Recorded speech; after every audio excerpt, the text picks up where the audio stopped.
Hi guys, നിങ്ങളാരെങ്കിലും റഷ്യയിലെ മോസ്കോയിൽ ഒരു 3-4 ദിവസത്തേക്ക് പോകാൻ ആഗ്രഹിക്കുന്നവരാണെങ്കിൽ this video for you. Budget friendly ആയിട്ട് നമുക്ക് ഒരു 3-4 ദിവസം മോസ്കോ കവർ ചെയ്യാനുള്ള സ്ഥലങ്ങളും ആക്ടിവിറ്റീസും എല്ലാം പരിചയപ്പെടുത്തി തരാം. ഞാൻ പോയിട്ടുണ്ടായത് മോസ്കോയിലെ ഡോമോഡോഡോവോ എയർപോർട്ടിലായിരുന്നു. ഇതാണ് മോസ്കോയിലെ മൊത്തത്തിലുള്ള പ്ലാനിങ്. 1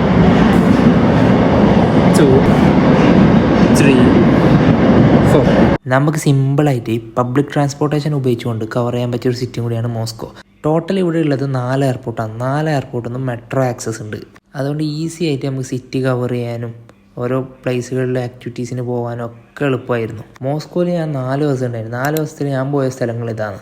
അതിൽ എനിക്ക് ഏറ്റവും ഇഷ്ടപ്പെട്ടത് ആക്ടിവിറ്റീസ് എടുക്കാൻ വേണ്ടി പോയ ഈ ഒരു ഡിയർ ഫാമിലായിരുന്നു. ഈ ഒരു ഫാമിലേക്ക് പോകണമെങ്കിൽ നിങ്ങൾ മുൻകൂട്ടി റിസർവേഷൻ ചെയ്തിട്ട് പോകേണ്ടി വരും. അല്ലെങ്കിൽ നിങ്ങൾക്ക് ഈ ആക്ടിവിറ്റീസ് ഒന്നും ചെയ്യാൻ പറ്റില്ല. ജസ്റ്റ് കണ്ടിട്ട് തിരിച്ചു വരാനേ പറ്റും. അപ്പോൾ നിങ്ങൾക്ക് ആർക്കെങ്കിലും ഈ ആക്ടിവിറ്റീസ് ഒക്കെ ബുക്ക് ചെയ്യണമെന്നുണ്ടെങ്കിൽ മെസ്സേജ് അയച്ചോ, ഞാൻ അതിൻ്റെ ഡീറ്റെയിൽസ് പറഞ്ഞുതരാം.